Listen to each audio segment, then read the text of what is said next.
When the world's leading AI chip manufacturer seeks approval to sell its most advanced processors to the planet's second largest economy, you'd expect celebration. Instead, there's skepticism, hesitation, and a strategic chess game playing out between Washington and Beijing. For months, NVIDIA, the semiconductor giant behind the artificial intelligence revolution, has been quietly pressing the Trump administration to lift export restrictions that have blocked its cutting-edge technology from reaching Chinese customers. Then, in a move that surprised industry observers, the White House appeared to blink. In December 2025, American officials greenlit the export of NVIDIA's H200 chips to China, ending a ban that had cost the company billions in lost revenue. But here's where the story gets interesting. What looks like a concession on the surface may actually be something far more calculated. A tactical maneuver wrapped in conditions so restrictive that Chinese buyers might simply walk away. The United States hasn't just reopened the door to chip exports. It's installed a sophisticated surveillance system at the entrance, demanding payment for the privilege and reserving the right to slam that door shut at any moment. Meanwhile, China's response has been notably muted. After years of American technological blockades, Chinese companies have been forced to build their own alternatives, and those homegrown solutions are now reaching maturity. The question isn't just whether China will buy American chips anymore, it's whether they even need them.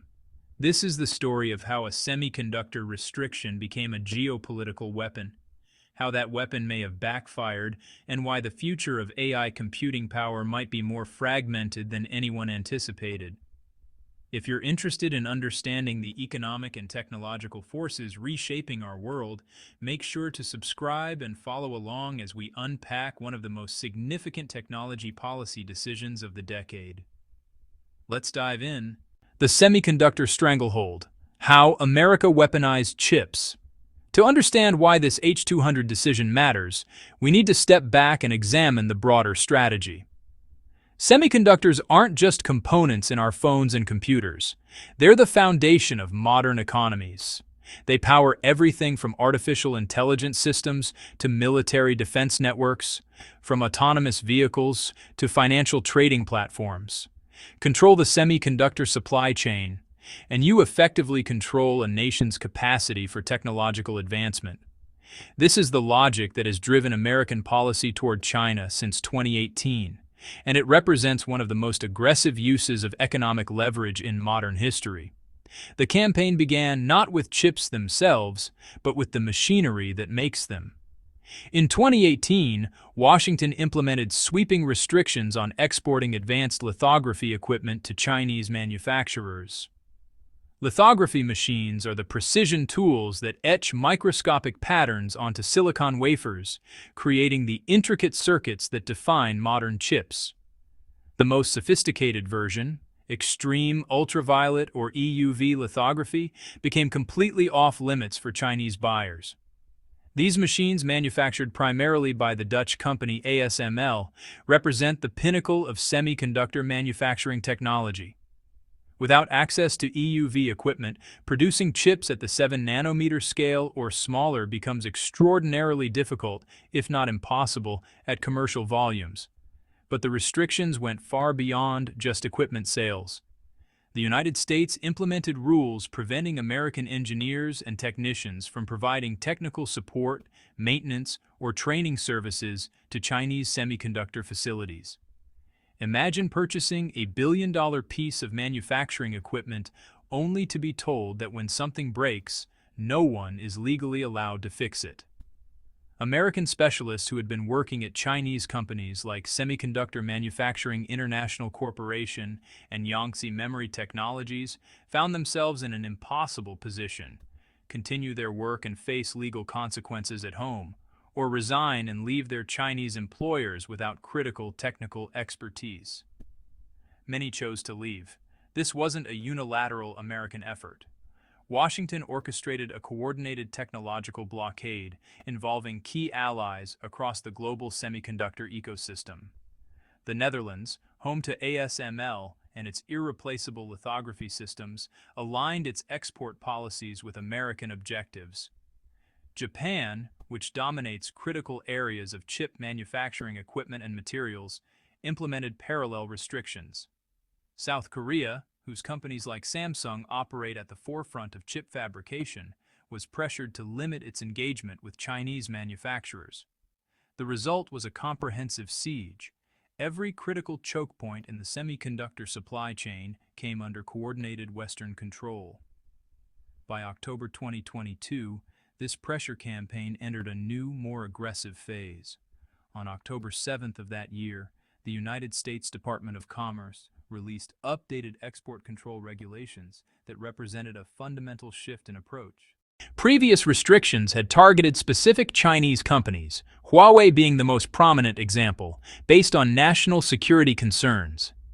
These new rules established performance thresholds that applied regardless of the buyer. If a chip exceeded certain capabilities in processing power, memory bandwidth, or computational efficiency, it couldn't be sold to any Chinese customer, period. This policy swept NVIDIA's flagship products off the table overnight. The A100 and H100 chips, which had become the gold standard for training large artificial intelligence models, were explicitly banned. AMD's competing MI250 processors faced the same fate. These weren't niche products serving specialized military applications. They were commercial processors used by technology companies, research universities, and businesses around the world. The message from Washington was clear. When it comes to the most advanced computational capabilities, China would be cut off entirely. 1 year later, in October 2023, the United States tightened the screws even further. The updated semiconductor controls essentially created a technological ceiling for Chinese access. Rather than listing specific banned products, the new framework established performance benchmarks. Any chip that exceeded these thresholds, regardless of when it was developed, who manufactured it, or what generation it belonged to, would be prohibited from export. This forward-looking approach meant that even future products not yet designed would be automatically restricted if they crossed the line. NVIDIA's H200 chip, released in late 2023, fell squarely within this restricted category. Built on advanced architecture and featuring significantly enhanced memory capacity, the H200 represented a substantial leap forward in AI processing capabilities. It offered faster training times for large language models, more efficient inference for deployed AI systems, and greater capacity for the kind of complex simulations used in scientific research and industrial design. In other words, it was exactly the type of technology the United States was determined to keep out of Chinese hands. The economic impact on NVIDIA was immediate and severe. China had historically represented roughly 20 to 25% of the company's data center revenue, a segment that had become increasingly critical as AI demand exploded globally. NVIDIA's CEO, Jensen Huang, had previously stated that his company once commanded approximately 95% market share in China's high-performance computing sector. After the export restrictions took effect, that figure collapsed to zero. Financial analysts estimated that in just a single quarter, restrictions on a single product line cost NVIDIA approximately $8 billion in potential sales. Multiply that across multiple quarters and product categories, and the losses climb into tens of billions of dollars. This wasn't collateral damage. It was the intended consequence of a deliberate strategy to constrain China's technological capabilities by controlling access to the tools of the AI revolution. The surprise reversal. Trump's conditional opening. Then came the unexpected announcement. On December 8, 2025, President Donald Trump took to social media with news that caught much of the technology industry off guard. NVIDIA would be permitted to export its H200 AI chips to China. The export ban that had been in place for over 2 years was officially lifted. NVIDIA's public response was measured but positive.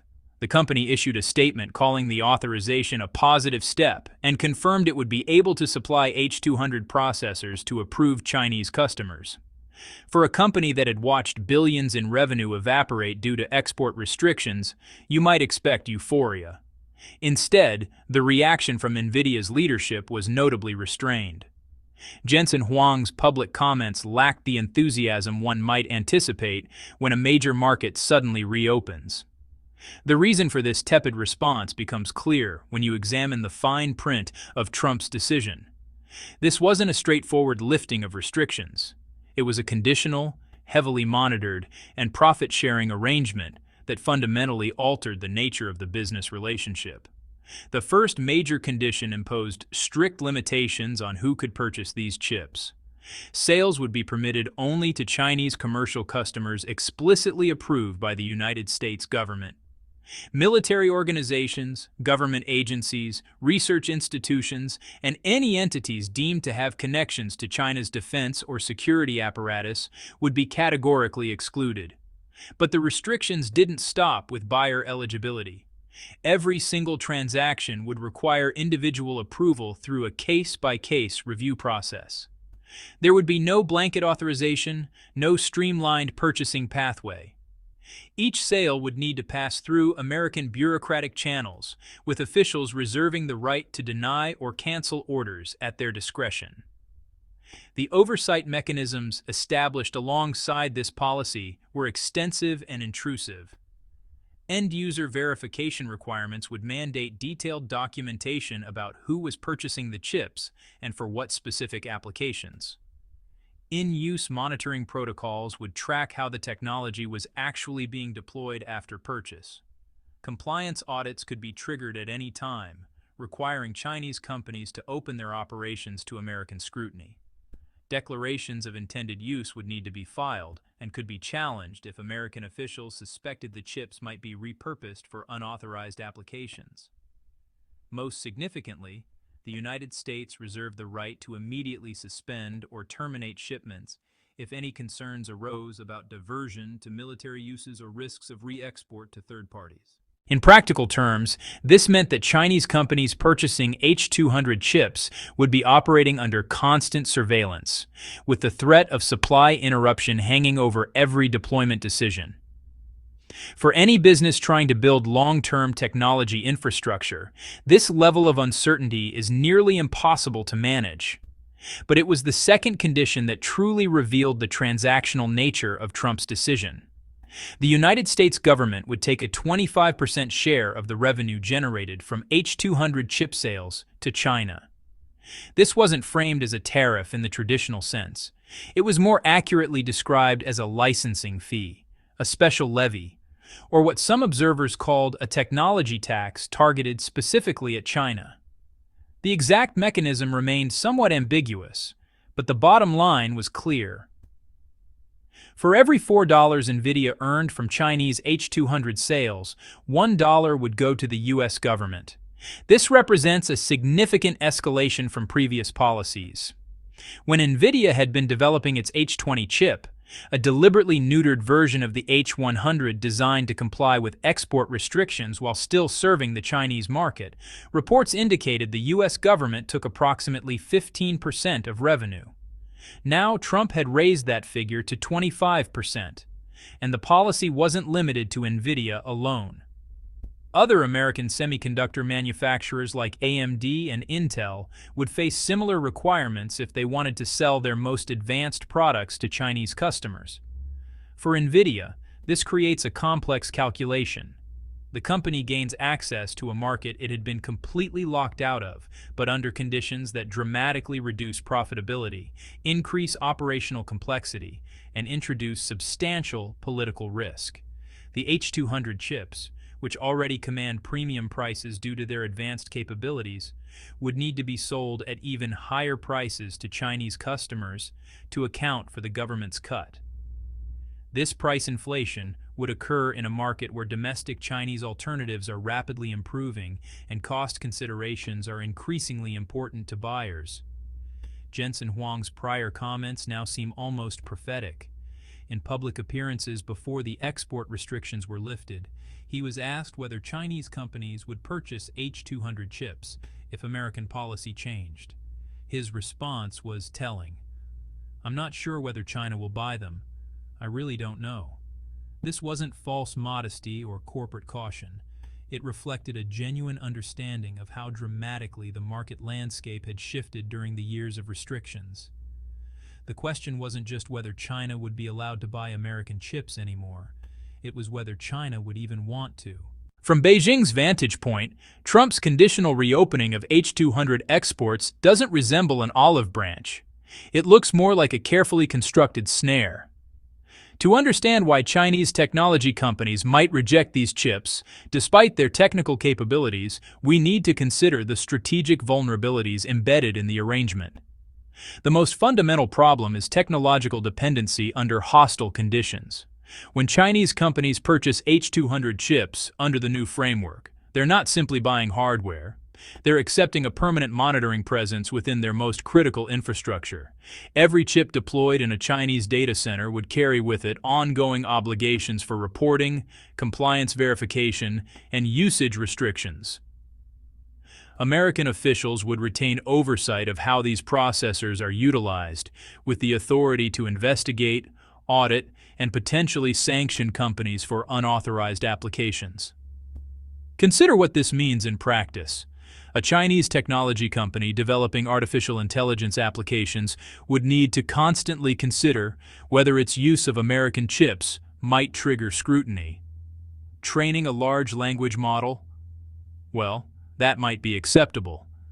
But using similar computational resources for anything that could be construed as having dual-use potential, applications that might have both civilian and military relevance, could prompt investigation and possible supply cutoff.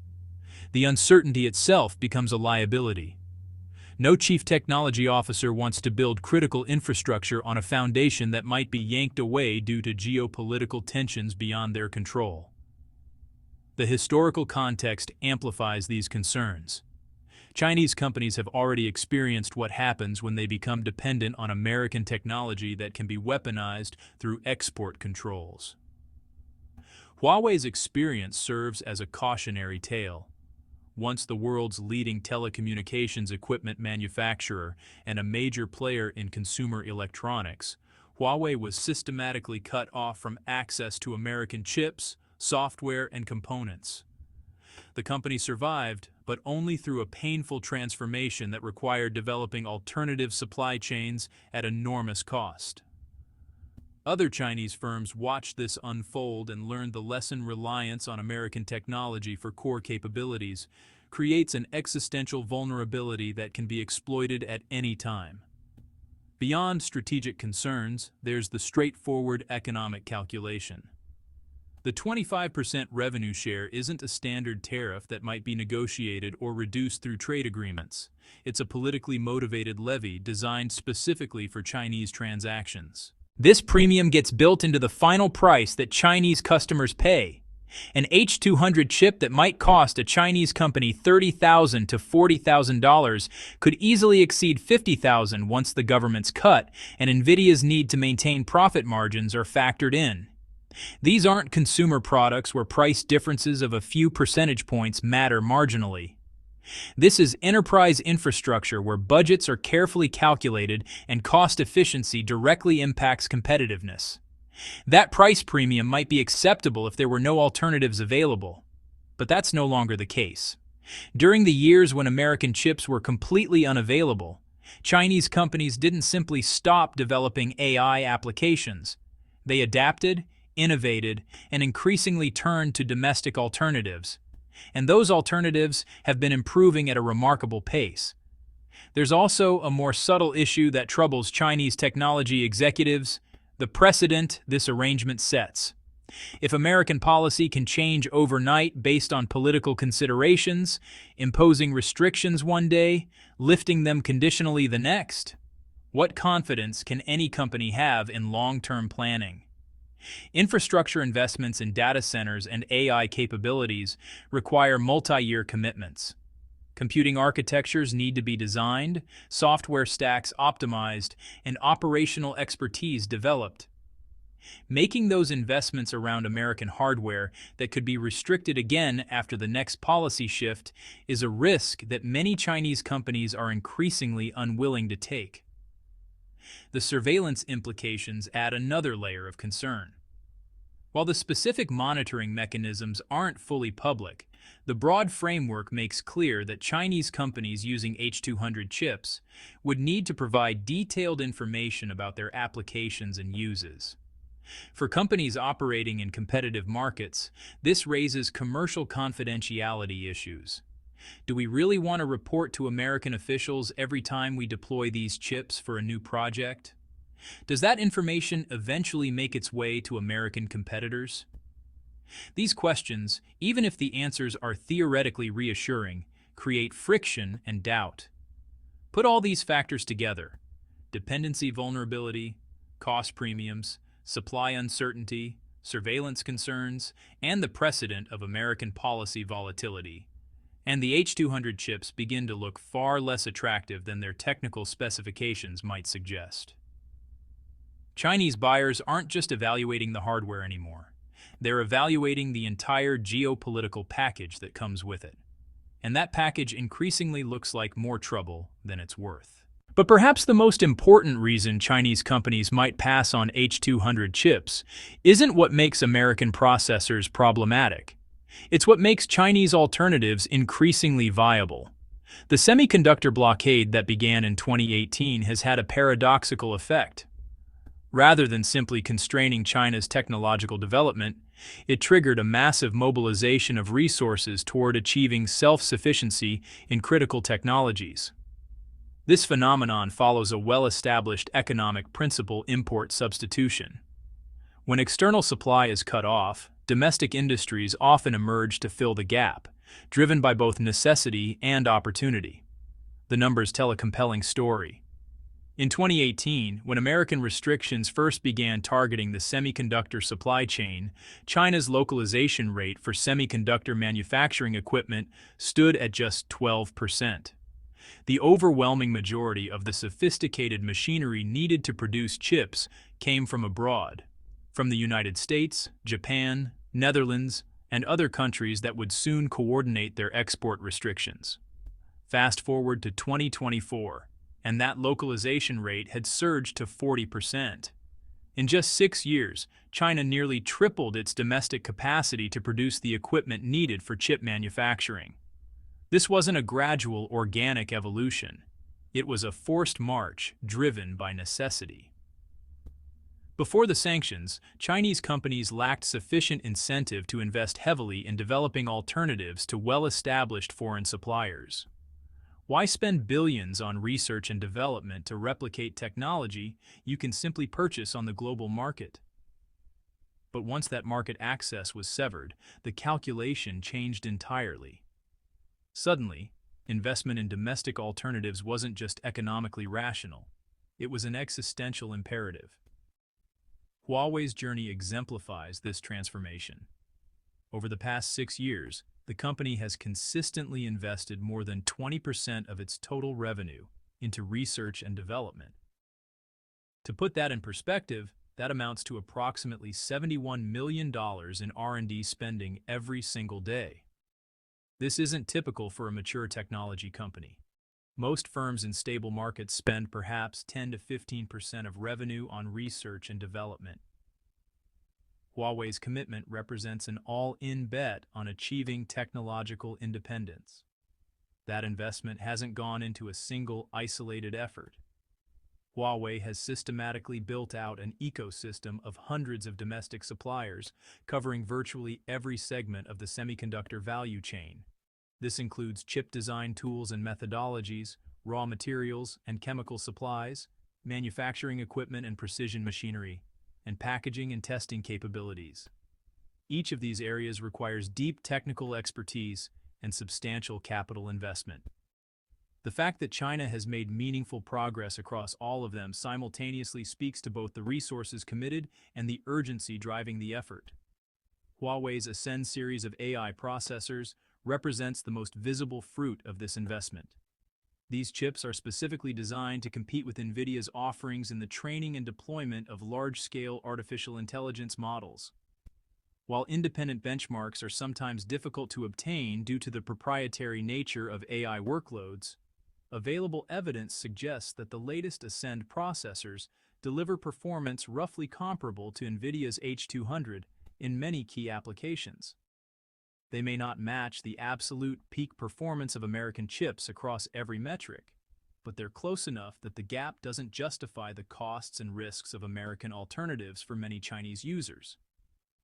Cambricon, another Chinese AI chip company, has followed a similar trajectory with its MLU series processors. Originally focused on edge computing and inference workloads, Cambricon has expanded into training applications and now offers chips that compete directly with high-end American alternatives. Again, absolute performance may lag slightly behind the very latest NVIDIA offerings, but the gap continues to narrow with each product generation. Perhaps more importantly, these domestic alternatives come with advantages that go beyond raw computational power.